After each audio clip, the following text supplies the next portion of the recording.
ይች የምታዩት ትንሽዬ የጣት ቀለበት ዛሬ በአዲስ አበባ ጎዳናዎች ላይ ምን ያህል ዋጋ እንደምታወጣ ያውቃሉ?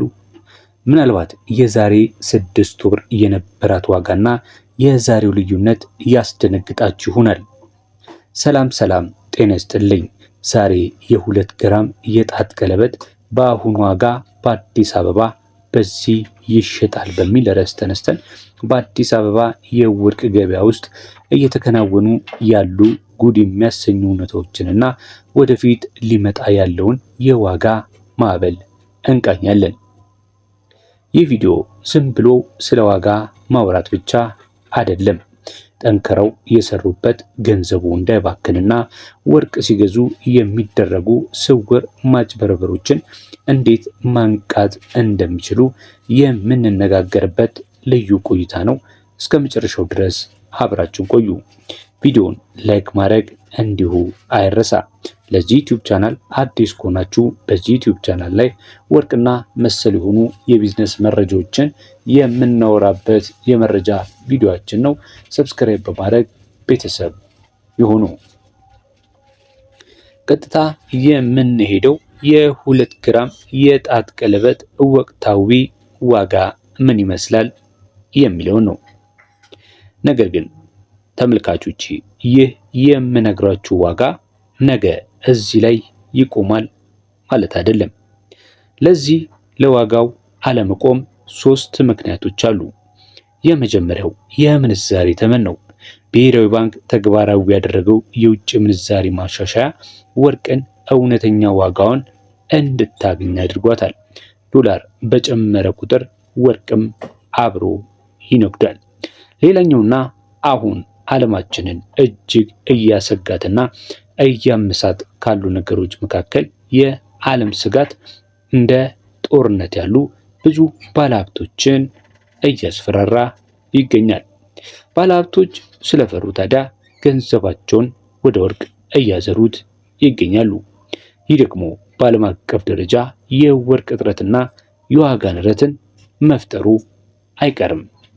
ሌላኛው የምንመለከተው ደግሞ ሶስተኛው ወርቅን እንደ ሴፍ ሃቨን ወይም ደግሞ እንደ ደህንነት ይቆጠራል።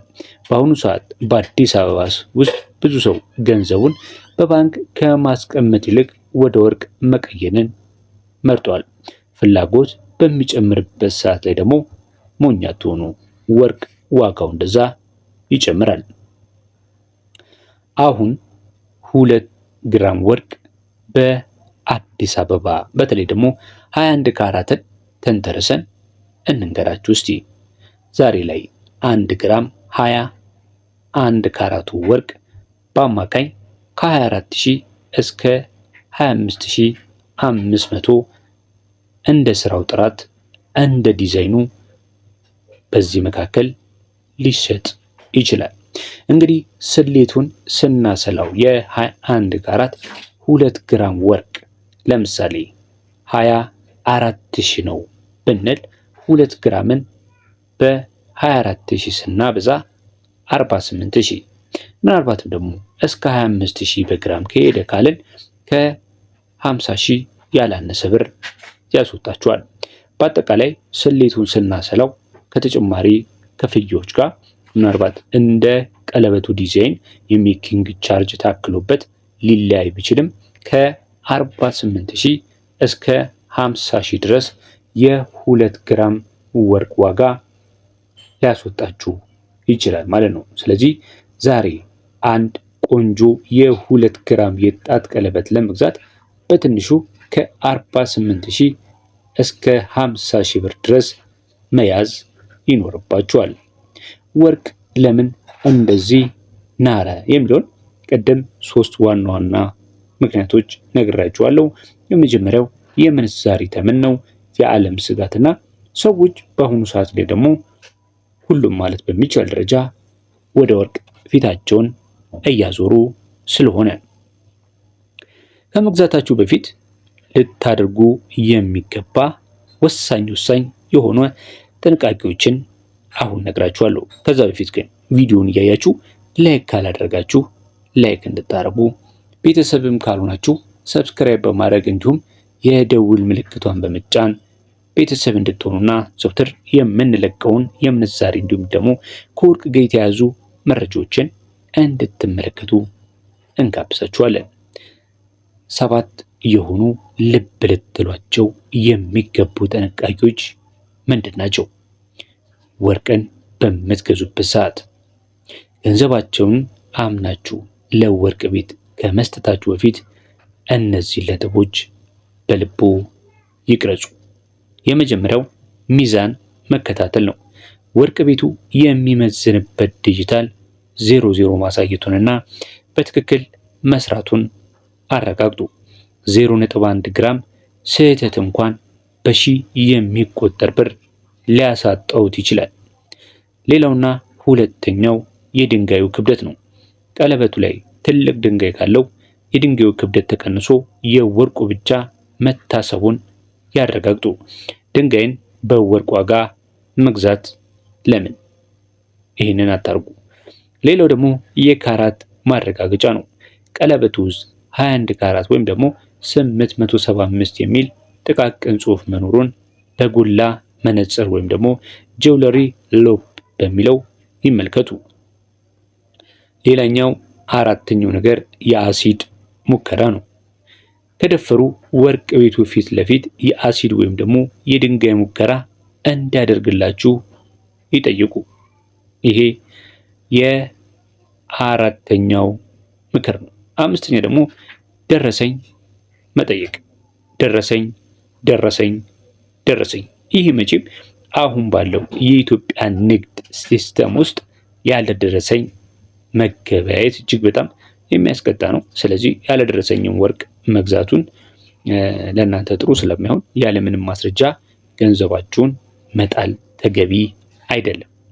ደረሰኝ ላይ ያለው ክብደት፣ ካራት እንዲሁም የገዛችሁበትን ቀን መጻፉን ደረሰኙ ላይም እርግጠኞች ሁኑ።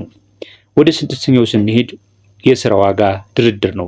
ምናልባት ወርቁ ላይ መደራደር ባትችሉ ምንም እንኳን ሁልጊዜ ኦፊሻል በሆነ መንገድ ብሔራዊ ባንክ የወርቁን መነሻ ቢያስቀምጥ ምናልባት የዋጋ ማሰሪያው ላይ እነሱ የተለያየ ዋጋ ሊያደርጉበት ይችላል። ስለዚህ እሱ ላይ መደራደር ትችላላችሁ።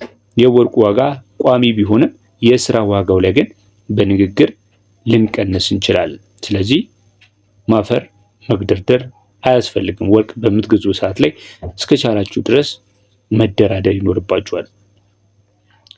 ወደ መጨረሻው መረጃ ወደ 7ኛው ጥንቃቄ ስንሄድ ደግሞ ባለሙያ ይዛችሁ ብትሄዱ፣ ብቻችሁን ይዛችሁ ባትሄዱ ይመረጣል።